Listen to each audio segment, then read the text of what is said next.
So far, our focus has exclusively been on meshes, but Blender offers other types of objects that we can use to construct a scene.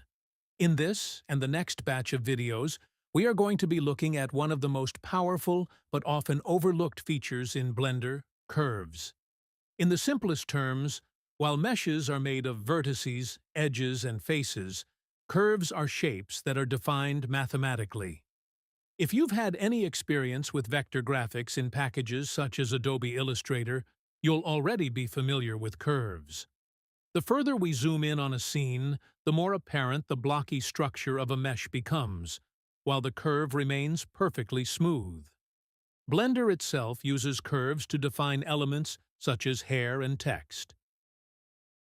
And we can use them ourselves for creating elements such as cables, pipes, and other shapes that have a more organic look to them, as well as to define complex animation paths. Of course, we'll continue to use meshes for most situations when modeling, but sometimes switching to a curve just makes things easier.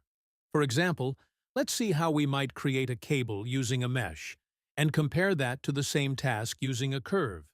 With a mesh, we might start with a cylinder, scale it down to the right thickness, and scale it up to the required length. To make adding bends easier, we'll need to add a large amount of loop cuts. Next, we'll switch on proportional editing and move the vertices in the areas where we want bends.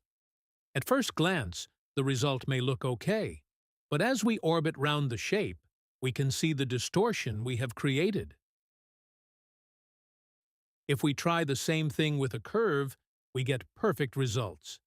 Not only that, but most things we do to any curve are non-destructive, so we can return it to its previous state without too much trouble. We'll discuss how curves are manipulated in more detail in the next video. When we select curves from the Add menu, we'll see a submenu containing 7 entries. We'll be discussing each of these in more detail in the next video, but Bezier is used for the majority of situations, while Path is designed to be used to define the path we want some other object to follow when creating an animation. In object mode, the toolbar is unchanged since curves, like meshes, can be selected, moved, rotated, and scaled. But when we look at the pages of the Properties editor, we can see that the Object Data Properties page has a curve icon and a completely new set of properties. The biggest change is when we select a curve and enter Edit mode. Here there are many new options both in the toolbar and in the Viewport menu. The next set of videos will cover all these areas in greater detail.